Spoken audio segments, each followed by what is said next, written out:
that's really the last day, just so I could have a weekend to look over it and, kind of not look like I'm lost here. So, and to really look at what's going on and prepare some questions beforehand and not right on the spot.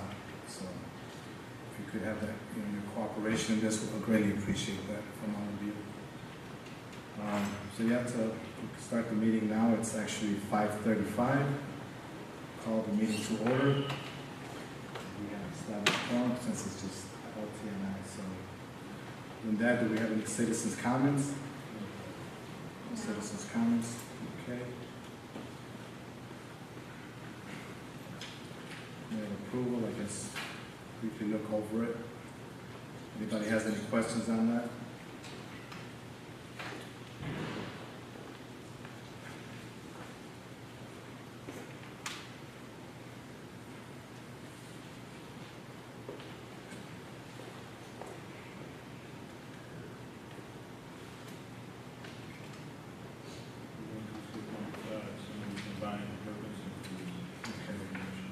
And just look at all the minutes.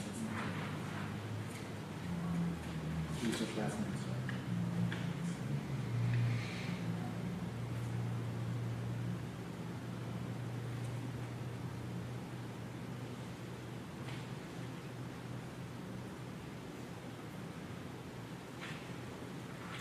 Okay, great. I guess we'll look at those. So I guess we're ready for the FMP updates from East, West, and PMSA.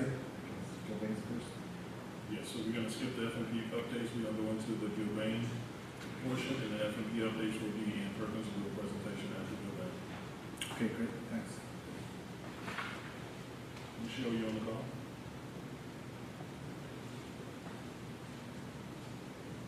Yes, I'm here. Can you guys hear me? Yes. Okay, give me 1 second. I am opening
for schools. I know there's several companies out there that work with schools and try to, get renewable energy at a better price. I won't say any names, but they're out there. I guess what I'm trying to say here is, we need the ROI. We need to know if this is a good investment or not. We don't want this just because San Antonio is saying solar panels are good. It has to be good for the district. If we go in state of the art, we have to look into these initiatives. Car chargers, solar panels. We don't have to get all the roof. If we need to eliminate the 250,000 on the roof that needs to be restructured because of the weight, we don't have to do it. But then we have to put those calculations in and see what's beneficial. What do we want to run? Do we want to run the AC on it? Do we want to run, what is the systems that we're trying to run? We just want to fill up the whole roof with panels. We have to see, and we have to design the system in such a way that, and I'm sure you guys know that. I don't have to tell you this. We want to know what takes up the most energy in this school, and what are we going to apply this power to? So if we could eliminate those 250,000 for those panels, where we need to at least put some more bracing or structure the roof a little better to hold the weight, can we take that away? What are we supplying? Why do we have to fill the whole roof with panels? What are we trying to do here? We just don't want to fill up the whole, what is consuming the most energy in our buildings. And that's what we want to limit, to be a little bit more energy efficient. That's what we want to do. We don't want to just throw a price out there and, it's a lot of money. That's a lot of money, but, we got to concentrate on that. So I'm taking a few notes here. You want a comprehensive study with the recommendation from an electrical engineer, if return on investment is feasible, and how many panels we should be putting on the roof, power up, what system in the building is using a large amount of cable. Exactly, yeah. We want to make a design. If you're designing it to go zero on the building, well, we'll never achieve that. Well, not at least with just solar panels, but we're trying to concentrate on what the highest energy consumption, what equipment consumes the most energy, and that's what we want to focus on.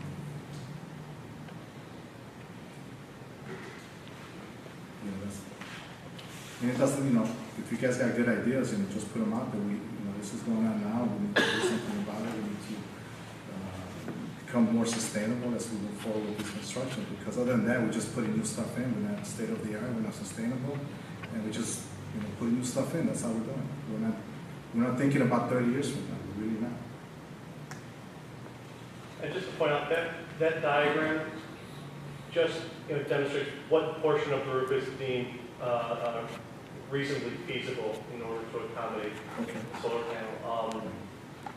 And I think I can touch on this a little more when I'm kind of up at the podium here, and we have kind of a slide. But kind of in a nutshell, the next step for this is really for the district to determine what funding strategy they would like to pursue. Yeah, because what was the number before? You guys gave me a number last meeting. What was the number? I can ask, I think... yeah, because this seems a lot higher, isn't it? $3.4 million for the potential installation. What was the, Michelle, what was the high low? 3.7 million and 4.4, and just to note that included all of the contingencies, design and construction, overhead, profit, and things of that. So it was a comprehensive number. Yeah. Because other things that we could do as well. We could do the electrical infrastructure in such a way where, maybe the racking up there, we'll take care of some of the racking in the areas that we don't have to restructure the roof, and just get all the conduits and everything just prepared, and we could do this in phases throughout many years. We just don't have to do it every year. We could have the conduits there to put our strings up on the roof, and then if we have to do half, but we'll have the conduits ready for the next racking to be installed when we have the budget. We could do the electrical infrastructure, the main electrical infrastructure attaching to our switchgear and the transformers, and running on our conduits, and then the racking, we could just do half the racking, run our strings to our combiners and inverters, and just leave everything else ready for the other racking that's coming, and we don't have to buy all the panels. and we just do it in phases, in years. We don't have to do it all at once, if that's feasible. Yeah, I mean, something like that. You know, something certainly like is that, feasible. just so we can fall within something that's affordable for the district. And, you know, we don't want to, we want to be state of the art, but you know, this is an educational institution. We have to put it on the case too. Because another thing that we want to incorporate is, you know, we want to build these rooms in such a way where our combiners and inverters are, so our students can actually go look at them and maybe one day train them how to do solar when they get out of high school. They could just go do that. So, you know, we want to incorporate that. So it's like a bunch of pieces that go with this. We just don't want to put the roof up there. Okay, it's done. You know, we want to make this accessible to our students. You know, build a room where the inverters and combiners are in, and let them see that and be part of a class or, you know, after school, whatever. We got to think of that, if that wasn't mentioned before. But the students have to be part of this. You know, our students have to be part of it, because this is what's coming up for the next 2050, right? We have to be 50% renewable by 2035, actually. 2035, have to be 50% renewable in the whole United States. So fundamentally, there's the next step here is really for the district to determine what funding strategy they would like to use, and then to, you know, once that's determined, to then release either the design team to pursue it, or if it is going to be something like a community solar project, to work with those vendors. So at this point, you know, the ball, you know, the initial calculations by the design team at Gilbane have been completed, and, you know, the conserved ROI established.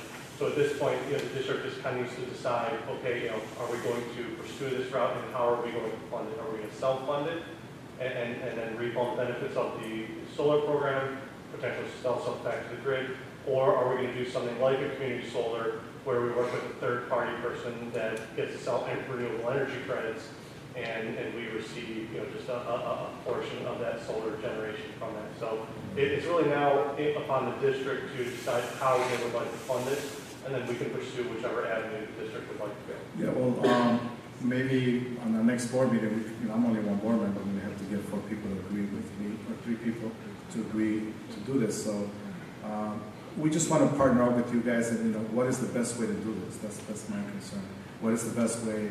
You know, like we do community solar. Yeah, we don't want that 20%. We want to capture most of it, because once we finish paying it off, everything, ComEd would be paying us after 12 years. They would be paying us to sell them, you know, energy back. You know, we could install batteries in the future. We just got to think, you know, in the future. We got to think ahead, and, you know, state of the art. That's all. And you guys are engineers. You guys are the ones that, you know, give us the input. So I guess next board meeting, and then we have our CFO here, so, you know, we could work with him and maybe get direction from the board on next board meeting.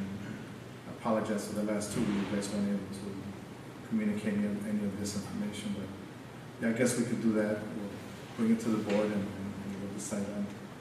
Yep. Yeah. Once we get the direction, we can continue to go that next level of detail every step of the way. Sounds great. Okay. So Carl, if we could revisit last month's presentation and make sure we go over it in the next couple of days, and those 2 or 3 slides will be presented to the superintendent of schools to potentially be added into the presentation from the Perkins and Will team on 13. Sure, yeah. If you want to add those slides back in, just let us know. We present the 2 options and the ROI, and then whatever the board decides, we can. Yeah, because I'm thinking if we include this as part of you know, some kind of technical instruction, some kind of vocational education part. I mean, there's grants out there that could be part of this, you know, because it's going to make it part of the school, not just solar panels on the roof. So, you know, keep that in mind. Great. That's all. Thank you.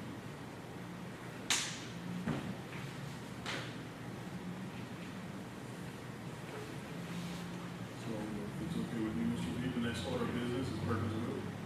Sure, thank you.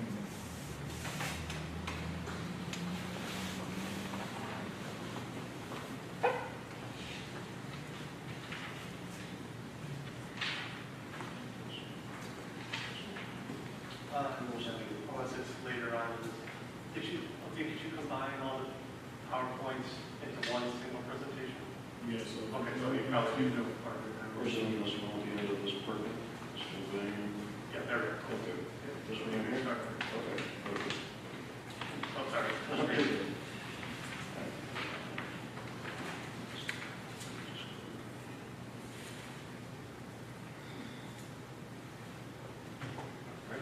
Okay, great. Okay, so I'll run through our presentation here. A few things we're going to cover, continued updates on the HVAC expansion project, FMP update, provide some current status on that, transportation center, and then similar to what Gilbane presented, we'll cover some of the architect's contract and construction administration responsibilities that Mr. Viltier has requested last meeting. So beginning with the 2023-2024 HVAC expansion, it's probably the last time we'll really present this. Now that bids have been accepted, this is really moving to the construction phase, and so there's not a whole lot of, the scheduled progress will be provided by Gilbane rather than Perks and Will. But see here, we're at the beginning of December. We just had a bid opening. The bid opening went well, and Gilbane will be providing us some information as they are vetting out the bids. But we're entering the phase of pre-construction work. We'll begin submittal review. Obviously, we know there's a lot of long lead item materials, and so Gilbane will be working with various subcontractors to get those submittals into the design team's court. We'll turn those around as quickly as we can. We don't really have an update on any of these items. With the bidders during the scope reviews that Gilbane has been conducting, they've given us some more accurate timelines for each of these items. For a number of these, it actually looks a little bit better than these conservative assumptions.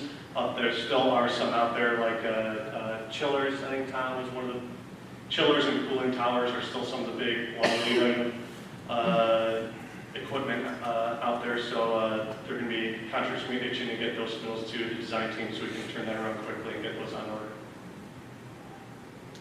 Any questions about the design schedule for 2023-2024 HVAC expansion? Yeah, so when the bids come in, I guess the contractors already, they know the lead times are way out there, year and 2 weeks in. So is that, how's that impacting our budget?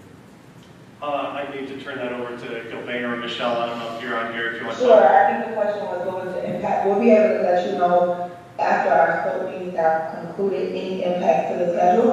So we are wrapping that up tomorrow, and in our presentation to the board, I'll go ahead and identify if there were any lead times that were outside of what is being presented on the screen or anything that we thought was just abnormal. And if there's any effect to the summer schedule, I'll make sure to highlight in our presentation on December 8th, once we can wrap all the information up that we've gotten in the last couple of days. Yeah, can you also include what steps you've taken to kind of remedy some of this stuff here? Because I mean, we've been talking about this for years now. How long? Yeah, it's been about 19 months since COVID. Yeah, since COVID, so we knew about this. So also include what how you position yourself to handle this impact. So what we've done in position is, I mean, we're out to bid a lot earlier this year than we were last year because we knew that we would be facing some of the challenges with lead times that we weren't able to work around or avoid last year with getting out on the street later in the year. So because we are out well in advance of the June start date, we should be able to get most of the materials right in June or sometime in July when we start. And the ones that have, extended lead times like the chillers or HVAC equipment, we will definitely put forth those packages early, like we've done over for Proviso West rather. Already put that package, that repurchase package out there, so the clock has already started to tick on getting that equipment in time for the summer work to happen. So we've already started the ball rolling as best as we could with those materials that we know have long lead times. Okay, great. Yeah, just make sure we have that information for the board. We'll do. Okay, moving on to the update to the 2018 FMP, and I believe Mike Dolter is remote. He's going to just kind of run through a quick update on the FMP update. Thanks. Yep. So, if we go to the next slide. We're in the process of scheduling meetings with building teams to go through and review items that have been completed to date, as well as look at the priorities that came out of the 2018 FMP to identify and reprioritize as necessary, add additional projects to that, and then go through the prioritization process through that. So, as soon as we get those meetings scheduled and off and running, we'll be going through the entire process you see here laid out, and bringing this before you in the timeline that you see here. Any questions? Are you able to add what the cost of impact has been over the years since COVID? Like per square foot, or however you could present it to us? We just want to see how much more we're paying every year because of what's going on. I don't have hand that over to Michelle on your team for that, to catalog what that looks like. I know, there's a normal increase in pricing every year with inflation, what's so, but, these few years have really been kind of odd, and which we wanted to see, what kind of impact it has had on the district financially. Michelle, not to put you on the spot here, but I know we've gone through this exercise estimating. Do you recall off the top of your head what Gilbane has figured in terms of year-over-year escalation over the past couple of years when figuring the estimates? Yeah, well, we were traditionally doing, 3 to 5% trip at first, right? Before COVID really took effect. And then, because of the effect of COVID and the pricing, we ended up putting more like, we were doing 7 to 10% for 1 year, and then an additional 3 to 4% each year after that. So it almost doubled in escalation costs because of what we were seeing in the market year over year for that. But I can put those numbers in writing, or those percentages in writing, for the next board meeting to show what they were. Okay, great, thank you. Going on to the next item, giving you an update on the Transportation Center. We've continued to work through some various site plans based on feedback from LT, based upon our tours of similar facilities at other schools. And we have developed a preliminary site plan that we are working with.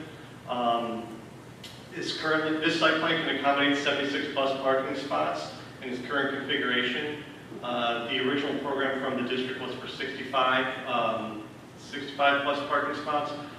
Then kind of through talking and analyzing the program, it was decided that there should be some room for this facility to grow in case the district grows in population and needs to add additional busing.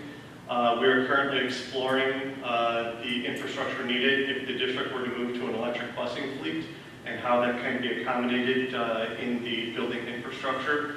Currently, like I said, the traffic study is underway. We should be getting the results of that pretty soon. We are also working with the Village of Hillside to determine what relief this project may be needing to ask Hillside in order to proceed.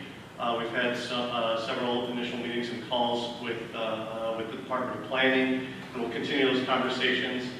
We expect in the next month to have public notice for hearing and to get in front of the Hillside Zoning Board of Appeals Committee to formalize that process for relief. A transportation facility is currently not a by right use of the site, so that's where the Village of Hillside is working with us along that process. One other thing I wanted to address here, Sam, that was a question from the previous meeting, was the idea of using this in conjunction with some of your current career technical education programs. After we reviewed that, the code implications of designing this as an educational facility would be significant, would be a rather large budget increase. We'd be designing this completely different if it were to be used as an educational facility. And it would really be a different programmatic use that this facility is going to try to accommodate. The location on the site would cause significant challenges in terms of getting students there. As it stands right now, for the purposes that the district has kind of explained to us what this facility is going to serve, we do not recommend that it try to be designed as an educational facility. Again, if it were, there's just a whole layer of code, building codes, that would really impact this structure. For example, it would need to be constructed as a storm shelter at that point. And so it really is a different type of facility. So at this point, like I said, we're planning on proceeding with it not being able to accommodate educational functions. And again, if that is something the district would like to do, we would need to step back a little bit and reassess the entire project in terms of how it would proceed forward. I mean, we could always have conversations with the building and zoning to file some variances and get the approvals. So the thing is, we're renovating our schools and we're leaving the students out. We need our students to be prepared for the future, understand EV and diesel mechanics. So as far as the code, yeah, it's the current code, and then you can't change the code unless you do a variance. So if you have those conversations, you're talking about state code, local code, or all the code. This is Illinois School Board of Education. If this becomes an educational facility, it is a significantly different project, and I think it also probably puts the deliverable dates that the district would like to achieve outside of that timeline. Yeah, can you put that down anyway, see how much the cost is? Because we are focusing on students. So it's really not up to me, it's to the board. So we would like to see the numbers anyway. Just because, I mean, it's about students, right? We want our students to be ready for the future. So if we got the auto shop over here and they're already done with auto, bring them over and teach them about the electrical vehicle chargers and diesel mechanics. So if you could just give us the number, please. And then we'll let the board decide. LT, would you also like to talk a little bit about the operational challenges? Obviously at Proviso East, there was a separate auto shop facility that we demolished for the purpose of bringing it in-house. Bringing students to this facility also is a major challenge. In the middle of the winter, you got to get students here, and so I think we would need to just reconceptualize it in terms of what this project is going to be, which we can do, but it just becomes. LT, is there anybody that could help you maybe do the work? Because I know it's a lot of work to look into that, and then maybe present it to the board, or look at the numbers. I mean, is it double? Is it triple? I mean, what is it? I think it's just a different project because it's just a different project, right? Yeah, because at that point, you're looking. We would just need to start thinking conceptually. Yeah, LT, I don't feel that. Have we already did the conceptual drawings for this, or this is it here? Yeah, we're in the middle of schematic design because right now you haven't gotten to the proposed structure. This is a proposed structure, but you haven't. You're not into the schematic design yet, right? Or you? Yeah, I mean, we've developed a plan here, so I was going to the next slide. So if we could, if Perkins and Will, or a partner that Perkins and Will have dealt with in the past, that have an educational facility with a transportation center in it, if we can just use that scope of work and have Michelle throw an estimate at it to see what that estimate dollar would be, and then we can present that at the board, at the next board meeting.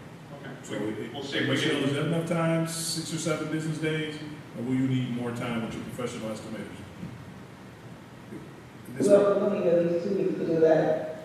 Yeah. Now this I project don't is. know if it'll be ready for next Tuesday. It is for 2023 for the pad and 2024 for the building. Okay, but the footings are the same. Like, I mean, It would be a significantly different building. At that point, we'd have to put the project on pause and again, completely reconceptualize it.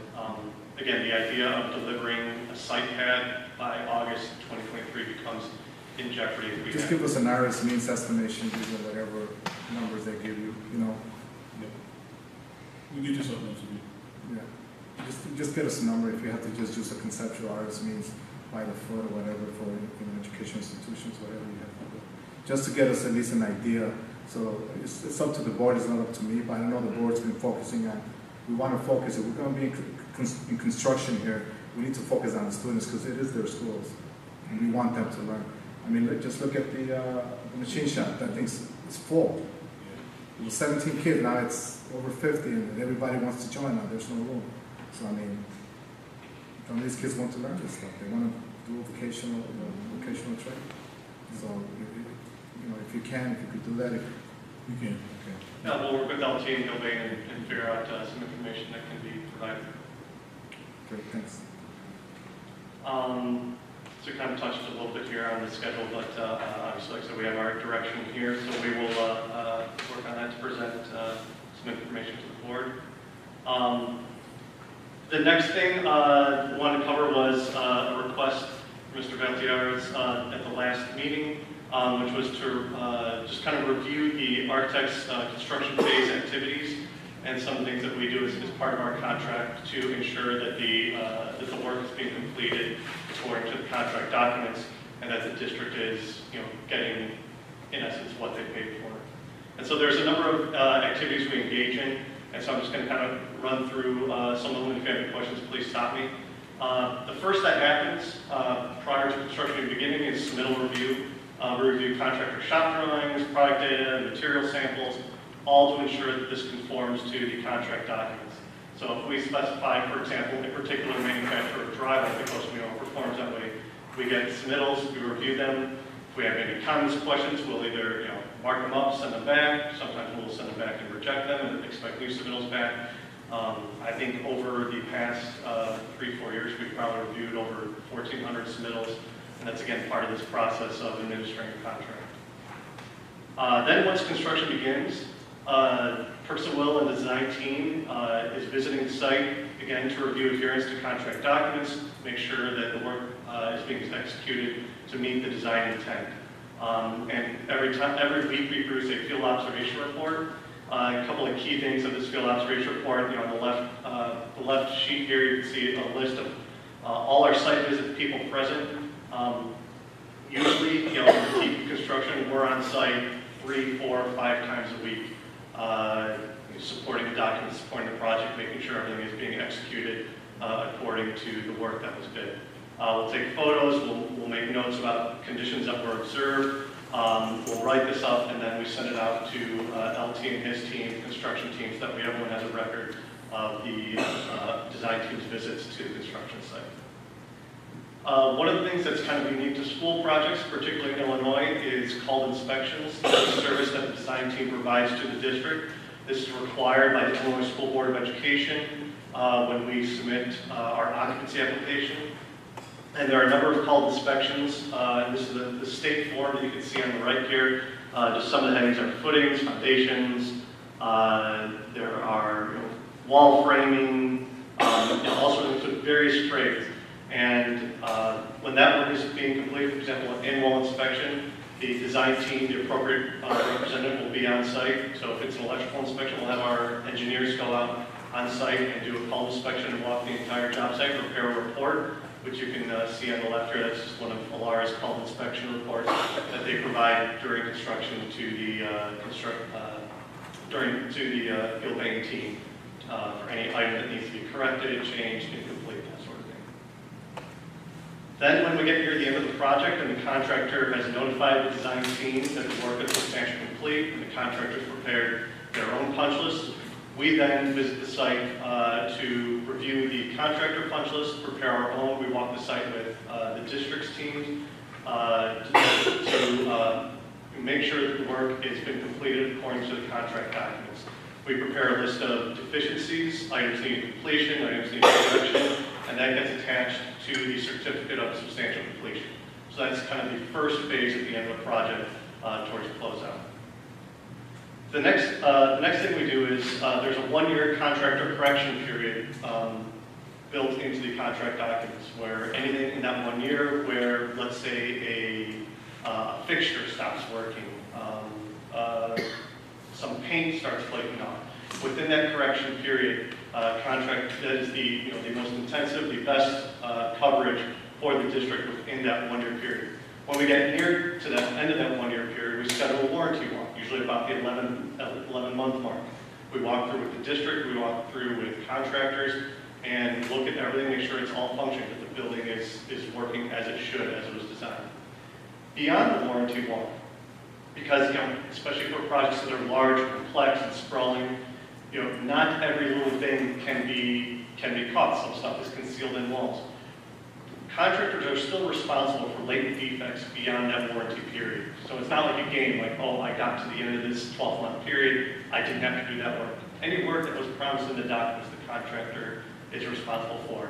The team that Gilbane has assembled with all the bidders and stuff like that, as LT can speak to, has been very good at showing up to correct items, and that's part of what Parks and Will and the design team does, is make sure that all the work that's promised in the contract documents is being provided. And there's language in the contracts for that, correct? Correct. Okay. Yeah, so I have a question. So you're going to present this to the board as well, right, on for the Yes. the 13th. Can you give me a percentage of RFIs from civil, structural, MEP, and other? What percentage of RFIs do you get after the submittal and before the submittal? You get that one? So just the total number of RFIs we've received? Yeah, but per civil, structural, MEP. Okay, we can try to come up with... The percentage of RFIs before the submittals, because sometimes a contractor will do an RFI and say, can we do it like this? You could you suggest it like that? Can you do it? And you could go before the submittal, because then they have to resubmit the materials or whatever they're going to use. And sometimes after the fact, they'll do an RFI. So I just want to know what the percentage of RFIs is for civil, structural, and MEP. I would like to know that. Okay. Well, I'll take a look at all the RFIs we have and see if we can come up with some meaningful information.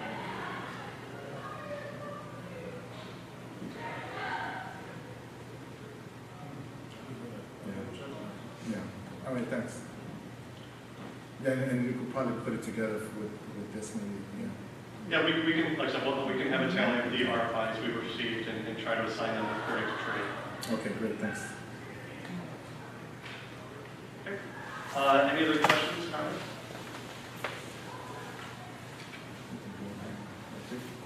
No, for me.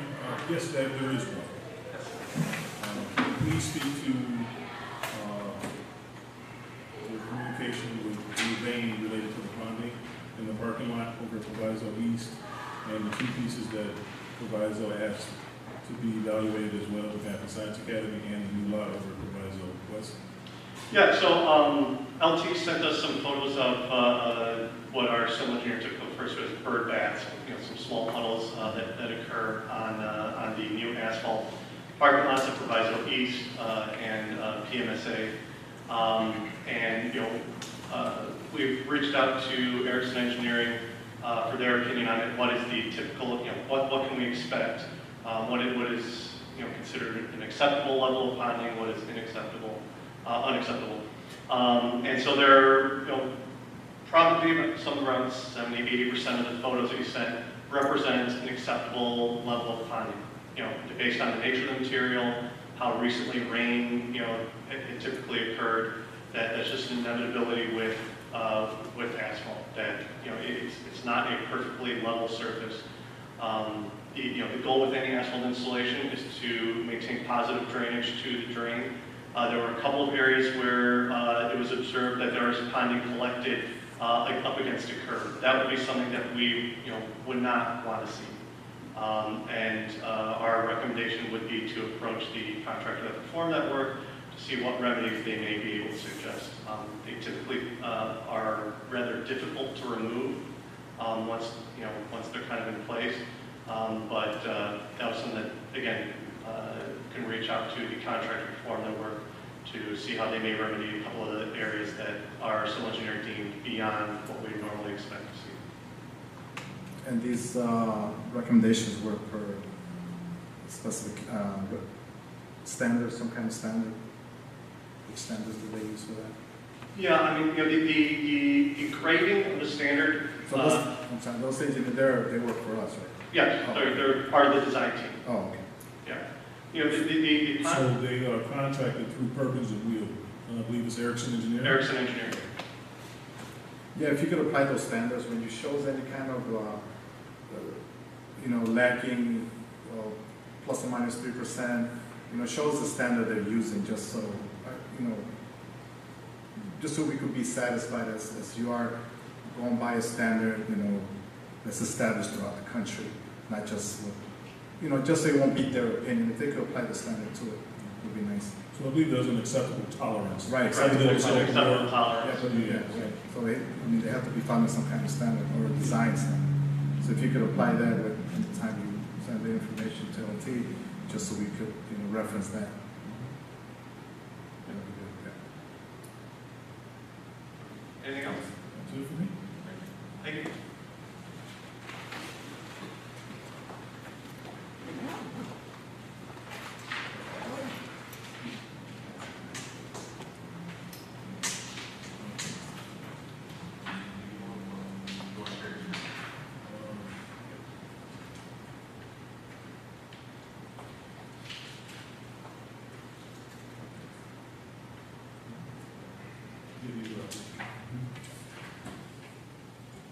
So starting with Proviso East for the facilities update, over at Proviso West High School, we started to clean out all the convectors in the corridors and updating a few motors and capacitors. The picture on the far left is a picture of the corridor near the E-wing. The picture on the far right is a picture of the A-wing. Over at Proviso West, there was a few problems in the boiler room. One of our main feed water lines was replaced, the picture on the top middle. Identified the old standard gate valves, the picture on the bottom. I identified brand new piping with ball valves. Easy to shut the water off and put the water back on when we need it. And we had a few issues related to heating controls, and the pneumatic system was tested in the E-building, the picture on the top right.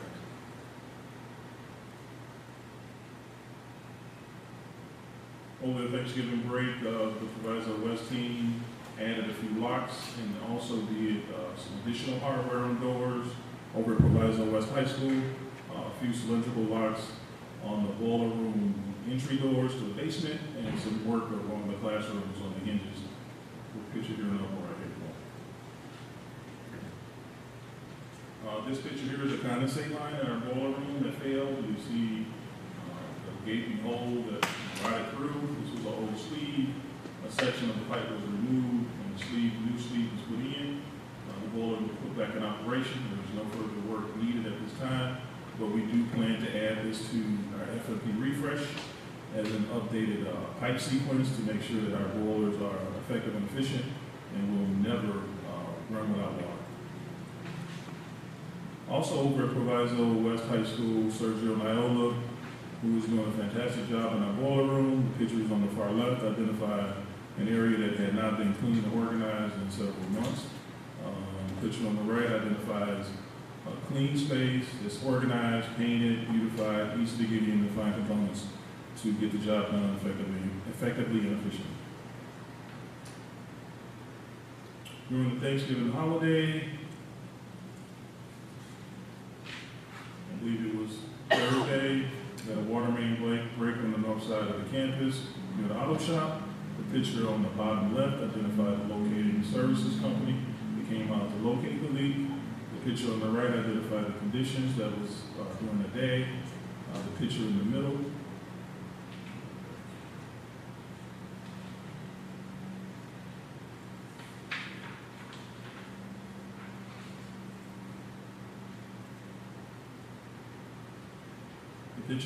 identified the 4-inch main break and then the sleeve on the far left. Over at Proviso East High School, we had a few small plumbing issues. We added a braided line into the female's bathroom near room 225. The braided line will be replaced with a permanent stainless steel line. This is only a temporary fix, and we do plan to change out the service valves as well. Also, over at Proviso East High School, we did some lock upgrade to doors over the Thanksgiving holiday as well. This is a boys' bathroom near room 225. The locks were upgraded and so were the handles. The next picture shows the student dance studio in Memorial Hall.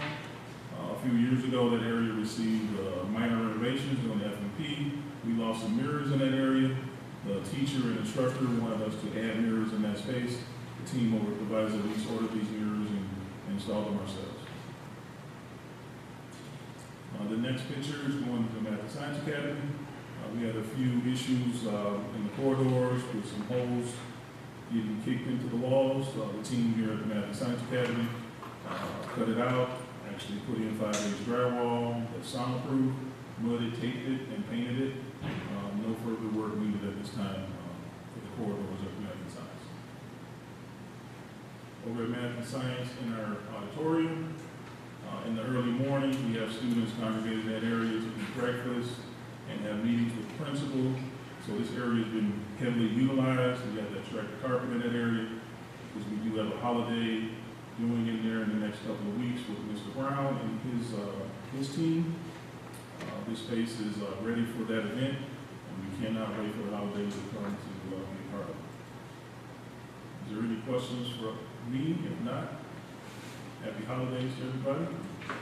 Be safe. That's a question. Did you guys take care of the vibration over there at the west? So, Tom Leach, our construction manager, has reached out to Ideal Heating, which is the company that installed that equipment a couple of years ago. Ideal Heating is on the schedule to come out, I believe it's next week, to evaluate it. But it has been identified that that component is no longer under warranty, and there might be an upcharge for the vibration dampers that's needed to quiet that space. But that's not to say that Ideal Heating will not absorb that cost, because Ideal Heating has done a great job in the district prior to Gilbane coming on board, and they were a partner of ours beforehand. But that project went through Gilbane, so we're going to let Gilbane lead the conversation and get Ideal in to correct it. Yeah, wouldn't that fall under, we were just talking about that, if you did something that was even after the 1 year, then it's the classroom, you should have put vibrators on that. Nobody wants some random when they're reading the book or looking at the computer, so we just had that conversation.